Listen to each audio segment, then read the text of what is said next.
Autoline Daily is brought to you by Bridgestone, passion for excellence.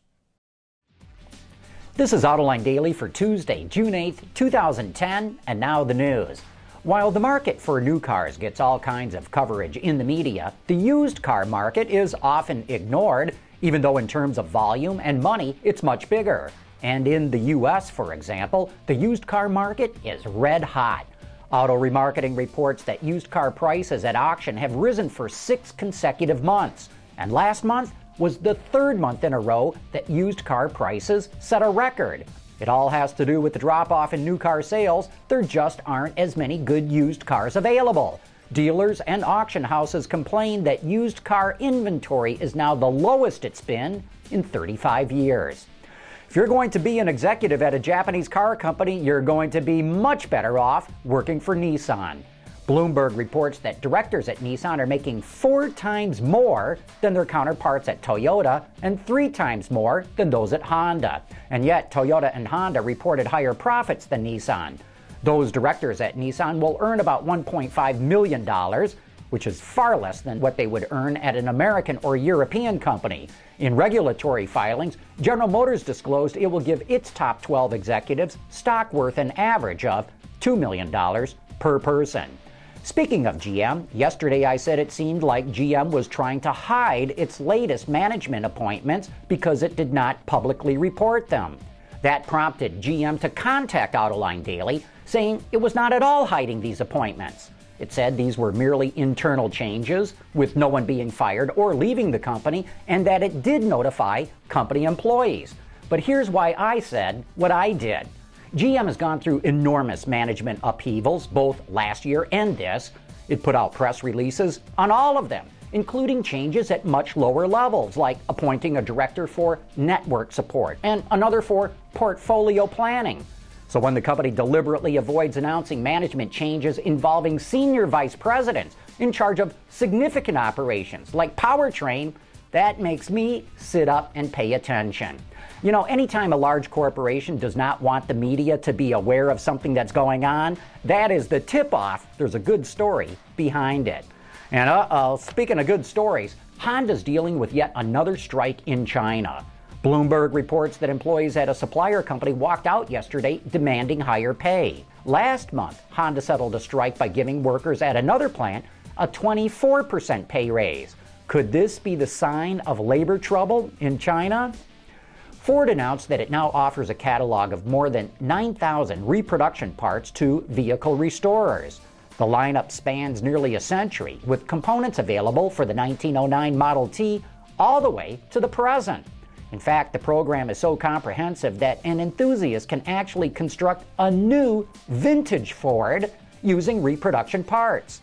Many of these components are manufactured on the original tooling, and the company checks the parts against original blueprints to ensure quality. Check out the website, FordRestorationParts.com, or follow the link in today's show notes.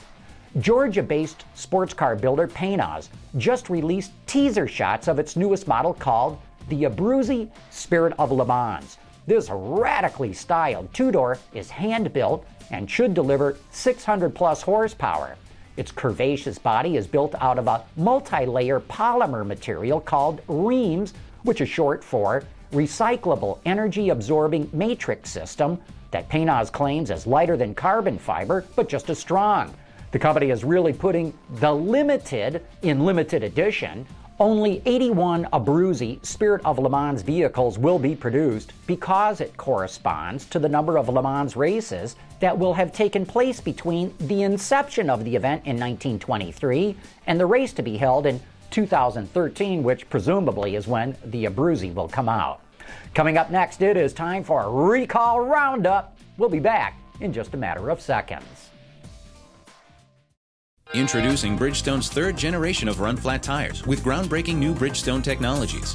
Bridgestone run-flat tires offer improved ride comfort, lower rolling resistance, and improved wear while giving you the peace of mind and comfort you need.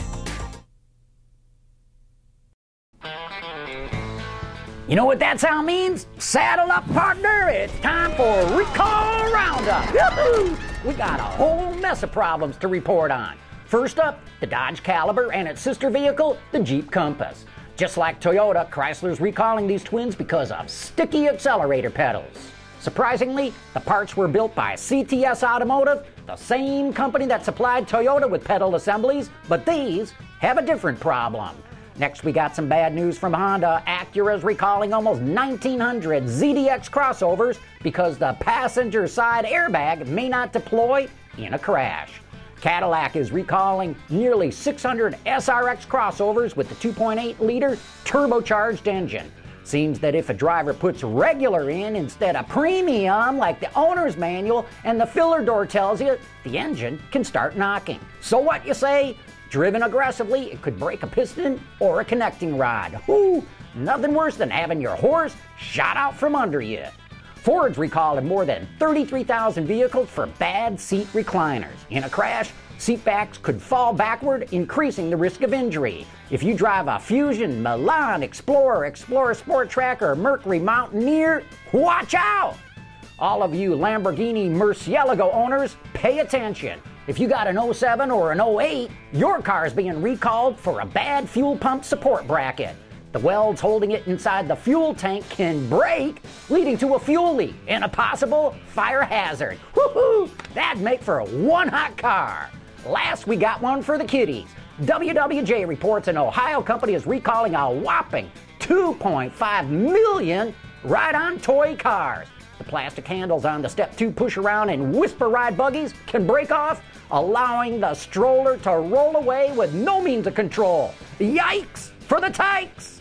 And that's it for Recall Roundup.